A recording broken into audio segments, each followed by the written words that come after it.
it's a very warm day here in the CSRA with temperatures in the 80s. We also have a few showers, but the rain chances are on the rise as we go into our Wednesday and Thursday. I'll have all those details coming up. Right now on News Channel 6 at 7, a push for an increased starting wage for educators in the Peach State. We'll have details on their efforts. Also ahead, a local elementary school has been named a state literacy leader. We'll hear from school leaders. And summer is right around the corner. How you can stay safe while you're on the water. As your News at 7 starts now. Live from Television Park, this is WJBF News Channel 6 at 7. Good evening, everyone. I'm Dee Griffin. Thanks so much for joining us. Coverage you can count on begins with a man in jail tonight after a standoff with Richmond County deputies. It happened on Wiley Drive, just off Mike Paget Highway, around 2:30 this afternoon. Investigators say the crime suppression team saw Mason Meeks in the yard with a gun. When they saw him, they say he ran into his house. And the SWAT team was called, and negotiators were able to get two women out of the home before Meeks surrendered. This incident went fairly quickly. We probably tried about 30, 45 minutes to make contact. During that time, he just chose not to make any contact. However, while we were trying to make contact to reassure him that no one would get hurt and come outside, that's when the two females inside did come out. Meeks was wanted on 1 felony warrant, 5 misdemeanor warrants, and additional charges pending. Time now for our first check of our weather with Chief Meteorologist Jenna Petracci. And it was another beautiful day, but the clouds did roll in, Jenna. That's right, Dee. We did have the rain pop up in the CSRA this afternoon. Nothing significant, but we did see a few showers here and there. Just some light activity at this time around Hancock County, but other than that, not a whole lot going on. You can see on our Terry Lambert Hyundai Skyview cam, it's very cloudy and breezy, and we have temperatures that are still a little bit cooler than yesterday, but nonetheless, it's warm in the 70s and low 80s.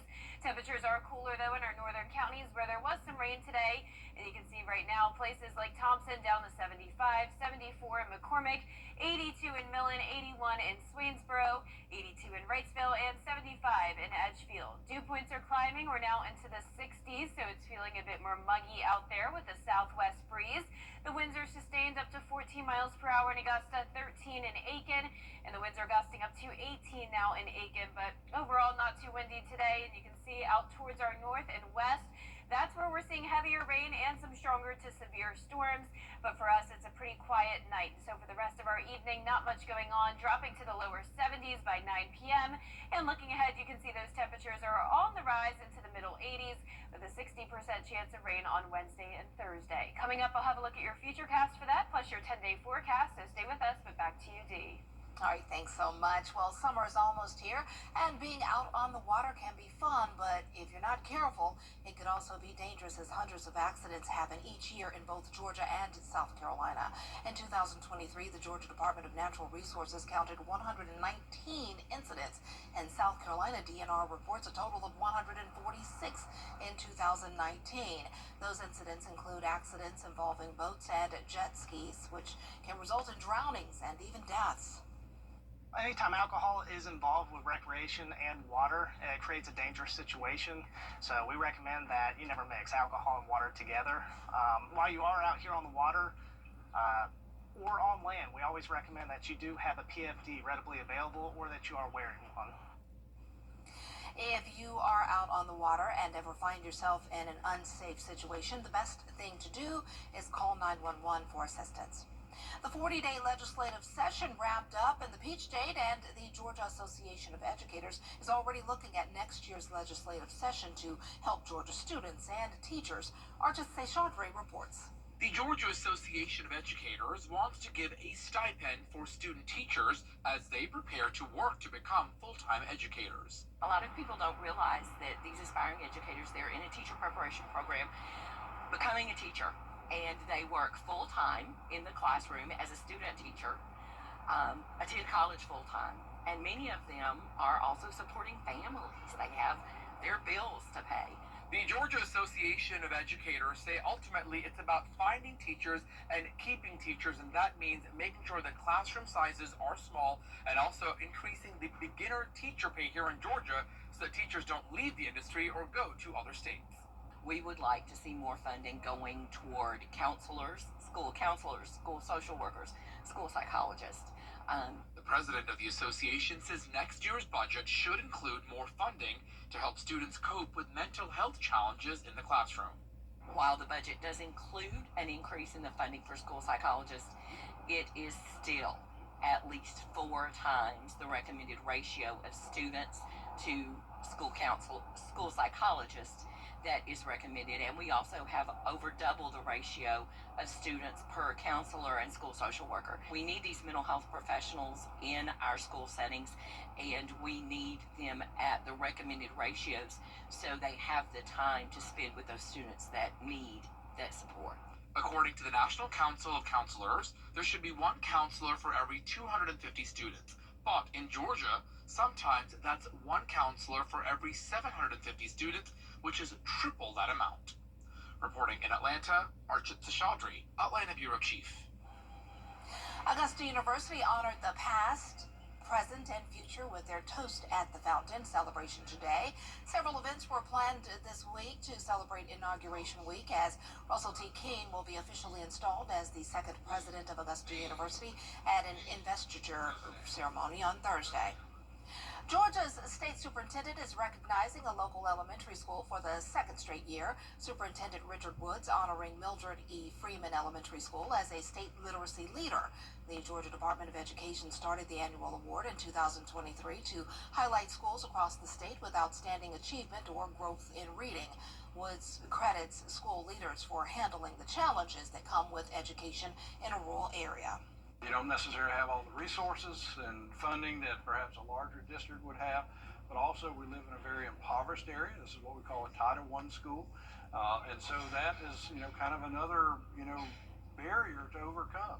But what we're showing is that with the right work, the right emphasis, the right teachers in front of our kids, and the support, anything is possible. These results coming in as Principal Jessica Nicholson marks just her 2nd year at the school. It is National Work Zone Safety Awareness Week, and state transportation officials are urging drivers to slow down and be alert while on highways in work zones. Bright orange cones and flashing lights are obvious signs to slow down in a work zone, but too often the GDOT says drivers ignore those warnings, which results in thousands of avoidable wrecks every year. That's why agencies and organizations from across the 2 states are coming together, asking drivers to respect the zone so we all go home. The people you pass working on equipment or behind the cones and barricades are someone's father, mother, son, daughter, friend, and neighbor. Whether you encounter a small crew patching potholes or multiple workers on an interstate construction project that stretches across several miles, the people in that work zone want to get home at the end of the day just like you. A study shows speeding, distracted driving, and increased traffic are some of the reasons crashes occur in work zones. The South Carolina Senate voted to remove State Treasurer Curtis Loftus from his position, but that doesn't mean he is out of office. Caroline Yaffa tells us what the next steps could be to decide Loftus's fate. The South Carolina Senate voted 33-8 to remove Treasurer Curtis Loftus. But you may be thinking, what happens next? Well, he can only be removed from office if the House does the same. The hearing stemmed from the $1.8 billion accounting error that Loftus pleaded was not his mistake. Following the error and the released report that described what happened, the other parties involved resigned. Far be it a senator to tell a House member what to do, but the hard work's already been done. All the information they need was right there. If the House decides to remove Loftus, he would be the first elected official to ever be removed in the state's history. Representative Heather Bauer and Representative Micah Caskey watched the hearing and have opinions on how the House should handle the matter. He should be held responsible. I have been raising this red flag for over a year now to my colleagues in the House. They have failed to act on it, and I will continue to do so until he is held accountable. I also heard the treasurer last night express contrition and express his regret that we are where we are, and I think that'll move a lot of people in the House.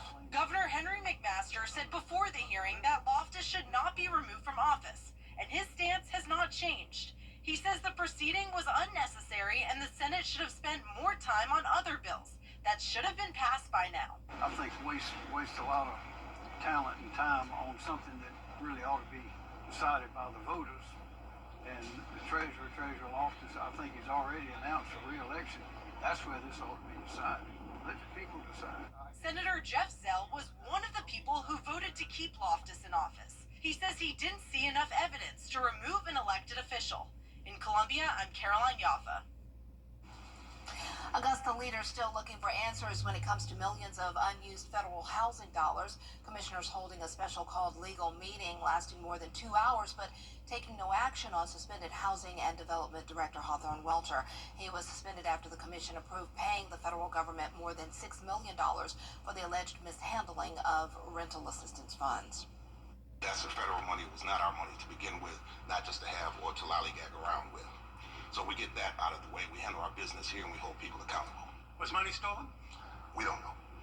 We certainly hope not. I don't want to jump to that conclusion, but we will find out and we'll get to the bottom of it. We'll hold people accountable. The city will conduct an audit of the department. The city administrator saying at this point she's not sure what that will cost taxpayers. Well, still ahead, the Trump administration is now targeting several artificial food dyes. We'll have the details after the break.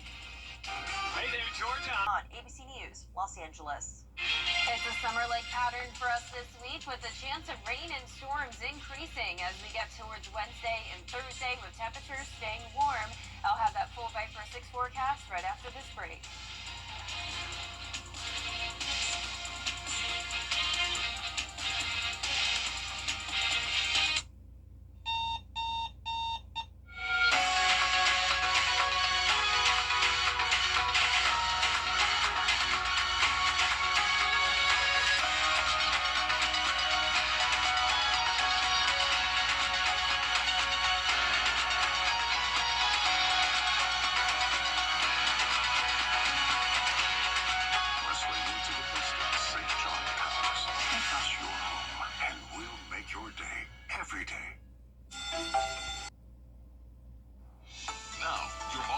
Forecast with WJBF Live Viper 6. Welcome back and happy Earth Day. I received some beautiful photos from all of our viewers of their favorite place on our planet. And you can see we have a few from Hawaii and Alaska and some local places as well, but then places further away like Croatia. But all of these pictures are fantastic. Thank you so much for sending those our way. Now, we did pick up on a little bit of rain today for the first time in over a week. Mostly just trace amounts as far south as McDuffie County. A little bit of higher rainfall totals in our far northwestern counties up towards Wilkes. But notice here on Live Viper 6, other than a few stray showers, we are done with the chance of rain. So no more heavy downpours or storms expected the rest of today. Our Terry Lambert Hyundai Skyview cam showing a cloudy view here. Not a lot of sunshine for us with temperatures now down into the upper 70s. We have a north breeze coming in at 14 miles per hour. Upper 60s already in Washington. Cooled down big time because of that rain. 71 in Saluda, but look how much warmer it is down towards the south. Still at 82 in places like Millen, Sylvania, and Allendale. Now our satellite and radar is showing this stationary front to our north. Once this gets a little bit closer to us tomorrow, we'll start to see those rain chances increase. But notice spotty showers and storms all across the deep south and the Gulf Coast with a couple severe thunderstorm warnings, and that could be the case for us as we go into our Wednesday. Now, we're going to start out our day dry and around 60 degrees, mid-80s in the afternoon, so similar temperatures. And once we get into the afternoon is when we could see that rain. Now, overall, the rain will be beneficial as we are still in that first and second phase of drought. So far for the month of April, we've only picked up around 1.5 inches of rain, and that 20% chance we had today really didn't help out with that too much. But the rain chances go up to 60% Wednesday and Thursday, go down a tad as we head into the weekend. So keep the rain gear handy for weekend plans, but it won't be a complete washout. Now for tomorrow, there's also a marginal risk of severe weather for the majority of the CSRA. That means some of these storms could become strong to severe with some gusty winds, maybe some small hail and thunder and lightning. But you can see tonight we're pretty much done with the rain, just mostly cloudy as we go into the overnight hours and early Wednesday morning. So starting out tomorrow morning dry, no issues with your morning commute, but by the afternoon, notice the storms fire up quick, and it's going to be cells like that we'll have to watch watch for the gusty wind and hail potential on top of the heavy rain and lightning. But same thing Wednesday night into Thursday morning. We're back to dry weather, just the cloud cover. No issues Thursday morning other than a few stray showers around 7 a.m. But once we get towards the afternoon and especially by the evening, that's when we'll see more widespread rain coverage here with some of those heavy downpours going into early Friday morning. But by the time this is all said and done, we're really only talking around half an inch to an inch and a half of rain, and those high temperatures are really going to stay warm. So even though we have that front moving in, the temperatures aren't budging. And even into next week and as we head into the month of May, high temperatures still in the 80s, lows around 60. Rain chances go down next week with a nice sunny start to Monday and Tuesday. And we'll be right back. If one of these bad boys crashes into you, their insurance company is going to try to settle with you quickly, but for a lot less. I'm attorney Ken Nugent, and this is my outstanding team.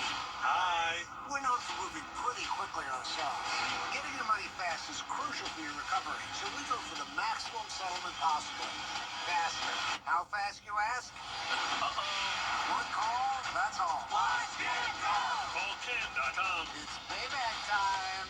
Your journey starts with your... The News Channel 6 mobile app is now even better. Download it today. Weather headlines on News Channel 6, brought to you by Nixon Roofing. Weather headlines on News Channel 6, brought to you by Nixon Roofing.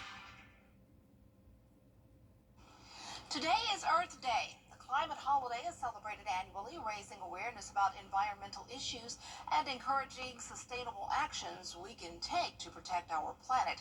Ginger Z shares how you can still take action to help fight climate change. Spring is blossoming earlier. We have warmer winters. We see and feel the impacts of human-amplified climate change every day. Some people might think it's too late to fix it, but Climate Action Now, a company dedicated to fighting climate change, says it's not too late. 10 years ago, when I got started, scientists thought that we were heading towards a world with 4 to 5 degrees of warming.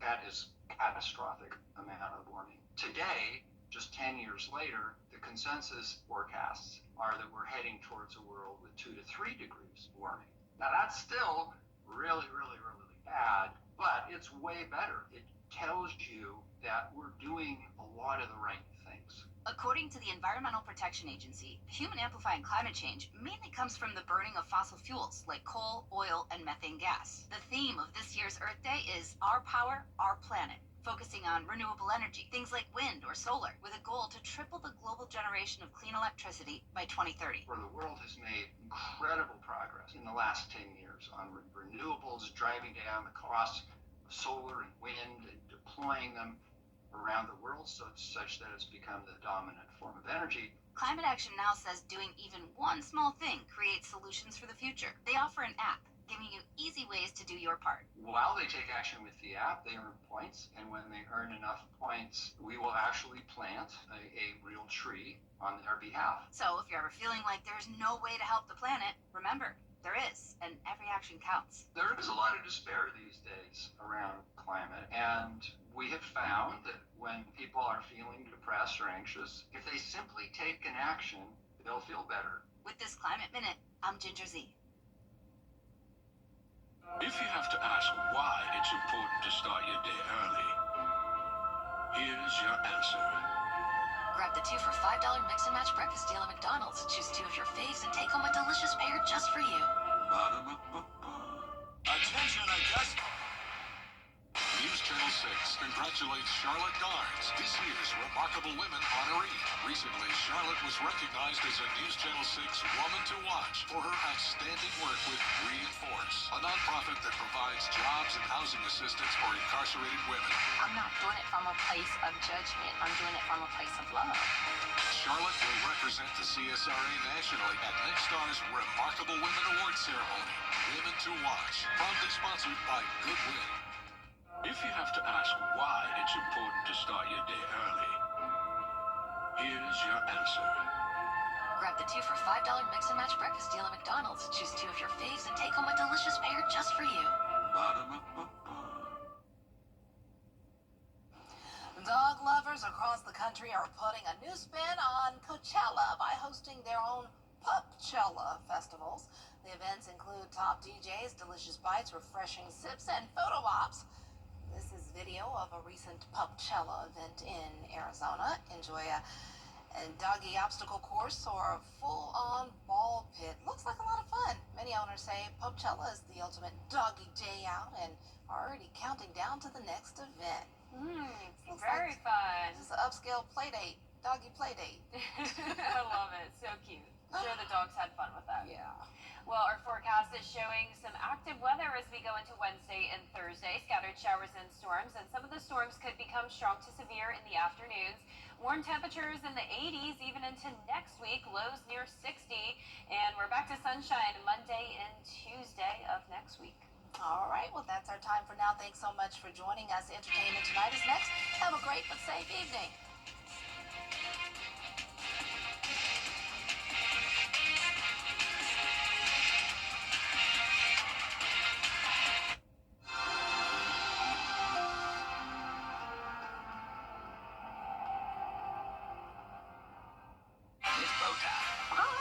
Bojangles is shaking up breakfast with the return of its sausage Bowberry biscuit. Savory country-style sausage meets a drizzle of sweet icing served on a made-from-scratch Bowberry biscuit. Order now. This 2 for $5 deal won't last long. It's Bow time. Weeknights on Me